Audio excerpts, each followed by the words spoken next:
नमस्कार साथियों। तो आज है 21 जनवरी 2026। दोस्तों बात करेंगे इस वीडियो में टोटल 3 ऐसे इंडिविजुअल इंपॉर्टेंट कंपनी की शेयर्स के बारे में जिसका आज रिजल्ट आउट हुआ। अभी अभी की बात है Q3 की। अब पहले जो 2 कंपनियां ना उसकी रिजल्ट सच में बहुत खराब रहा। अब गिरावट होगा नहीं होगा वो कल डिसाइड होगा, क्योंकि बहुत सारे की फैक्टर यहाँ पे कह सकते हो कि ट्रिगर करेगा, जैसे कि बाजार की सेंटिमेंट या जिन सेक्टर से बिलोंग करता है उसका सेंटिमेंट या ब्रोकरेज फर्म की तरफ से कैसा रेस्पॉन्स मिलता है उसके ऊपर। तो बहुत सारे की फैक्टर है, बट रिजल्ट देखने के बाद दोस्तों आप ये कह सकते हो कि रिजल्ट दोस्तों बहुत ही खराब रहा। ठीक है, अच्छा चलिए ज़्यादा बातें ना करके मैं आपको दिखाता हूँ एक एक करके कंपनी ने शेयर्स का नाम। याद रखना, मैं बार बार कह रहा हूँ, यहाँ पे गिरावट होगा तेजी होगा वो डिसाइड होगा कल, बट रिजल्ट खराब हुआ है इतना आप देख लीजिए। ठीक है, आज सबसे पहले हम बात करेंगे बड़े कंपनी डॉक्टर रेड्डीज लैबोरेटरीज, जो कि बिल्कुल ही अनएक्सपेक्टेड था।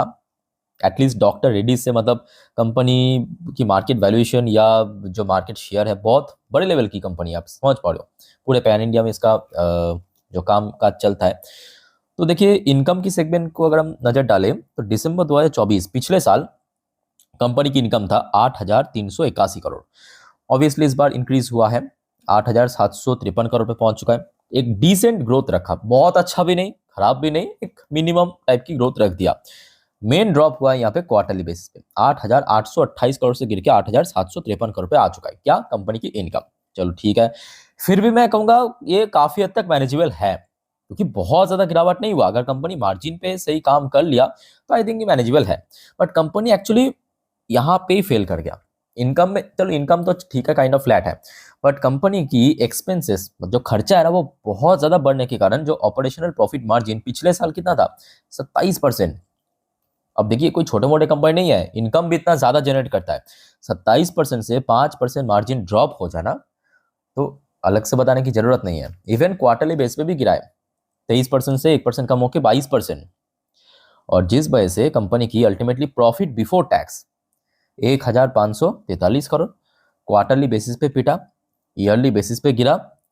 उसके बाद टैक्स भरा है 23%। टैक्स तो चलो ठीक है, काइंड ऑफ सेम ही है।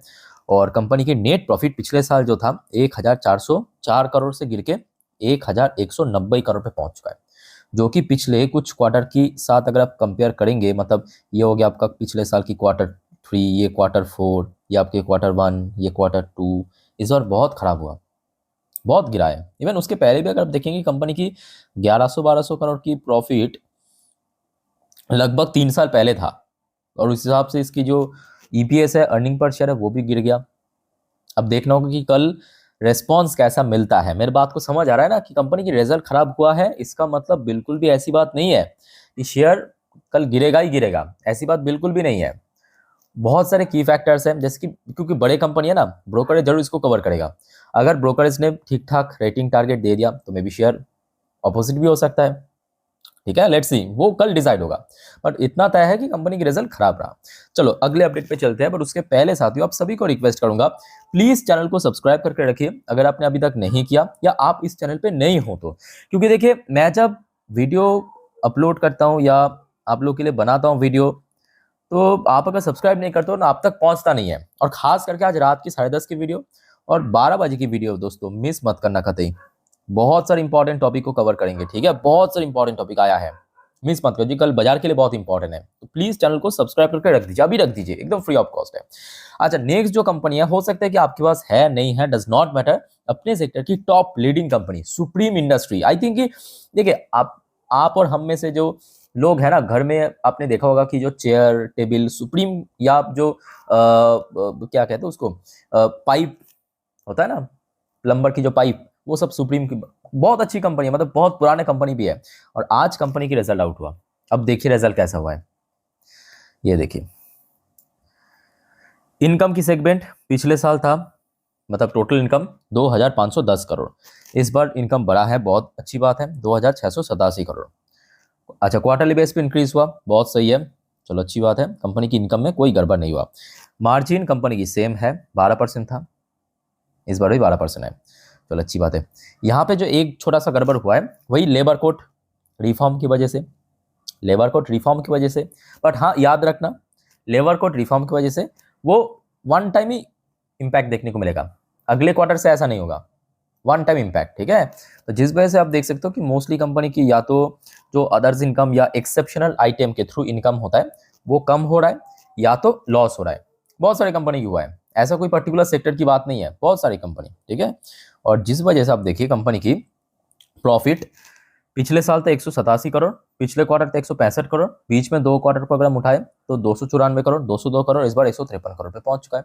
अब क्या हुआ कि इसकी जो अर्निंग पर शेयर ईपीएस वो कम हो गया ना, तो इसका मतलब समझ पा रहे हो ना, इसका मतलब ये है कि देखिए पी रेशियो, जो हर एक शेयर की पी रेशियो हम लोग निवेश करने से पहले चेक करते हैं ना, तो ये जो पी रेशियो कैलकुलेट कैसे किया जाता है, मैं आपको इसके पहले भी समझाया था कि कोई भी शेयर की जो प्राइस है, पी फॉर प्राइस, उसको अगर हम पिछले 365 दिन की जो, या आप कह सकते हो पिछले 4 क्वार्टर की जो अर्निंग पर शेयर उसको ऐड करके कैलकुलेट करें तो वो हो गया आपका उस शेयर की पी रेशियो। अब ईपीएस कम हुआ मतलब क्या, पी रेशियो बढ़ जाएगा, थोड़ा शेयर एक्सपेंसिव वैल्यूएशन पे पहुंच जाएगा। क्लियर हो चुका, तो ये इसके ऊपर भी नजर रखना। रिजल्ट मैं कहूंगा खराब हुआ, अब कल डिसाइड होगा सब कुछ कि क्या होगा, मतलब शेयर में तेजी होगा या गिरावट होगा, वो कल डिसाइड होगा बहुत सारे फैक्टर की वजह से। अच्छा, नेक्स्ट जो शेयर है PNB housing finance, no doubt ये भी अपनी सेक्टर की टॉप कंपनी है, बट यहाँ पे मैं कहूंगा 50-50 बात है, बात 50-50 है, ठीक है। अच्छा 50-50 क्यों है पहले आप देखिए, एक बार मैं आपको रिजल्ट दिखाता हूँ। देखिए ये हो गया कंपनी की result, consolidate financial balance sheet. आइए सबसे पहले इनकम, इनकम की सेगमेंट पे कंपनी की इस बार हुआ है 2120 करोड़ की इनकम, चलो अच्छी बात है। क्वार्टरली बेसिस पे मार्जिनल ड्रॉप हुआ, ईयरली बेसिस पे इंक्रीज हुआ 1943 करोड़ से बढ़ के, बट बहुत ज्यादा इंक्रीज नहीं हुआ, बट फिर भी एक मिनिमम ग्रोथ रख दिया, बट क्वार्टरली बेसिस पे डिक्रीज हुआ। अच्छा सब टैक्स वगैरह या एक्सपेंसेस कैलकुलेट करने के बाद जो बचते उसे हम कहते हैं नेट प्रॉफिट आफ्टर टैक्स, ठीक है, मतलब सब टैक्स बनने के बाद। यहाँ पे अगर आप देखेंगे कंपनी की सेम टू सेम इनकम की तरह नेट प्रॉफिट भी आया है 520 करोड़, जो कि ईयरली बेस पे ग्रो कर गया 483 करोड़ से बढ़ के 520 crore, but at the same time quarterly base पे काफी गिरा, 581 करोड़ से सीधा गिर के 520 करोड़ पे पहुंच चुका है, ठीक है। तो मतलब क्वार्टरली बेसिस पे कंपनी की रिजल्ट खराब रहा और ईयरली बेसिस पे कंपनी की रिजल्ट अच्छा रहा। तो जिस वजह से आपको मैं अभी कह रहा था कि 50-50 चांस है, मतलब कुछ भी हो सकता है, ठीक है। तो कल पीएनबी हाउसिंग फाइनेंस के शेयर को भी नजर रखना। अच्छा वैसे अगर हम शेयर प्राइस की मूवमेंट की बात करें, रिसेंटली शेयर बहुत रिकवर कर गया था, मतलब 750-70 से शेयर बढ़ते बढ़ते 30% चल गया था, बट पिछले कुछ दिनों पे बाजार भी थोड़ा, ये फैक्ट है, बहुत सारे जियोपॉलिटिकल टेंशन की वजह से बाजार भी थोड़ा वीक है, शेयर भी थोड़ा वीक है, मोस्टली शेयर अभी थोड़ा वीक ही चल रहा है, ठीक है।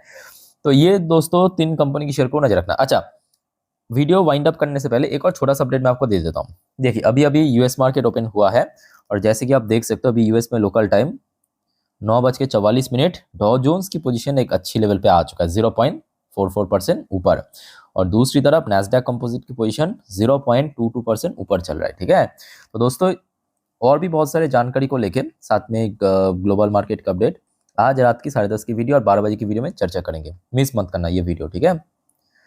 सो और कोई आपका कंफ्यूजन है, डाउट है, कमेंट बॉक्स खुला है, कमेंट करके बताइए। तो इस वीडियो को वाइंड अप करता हूँ, टेक केयर, बाय बाय, जय हिंद।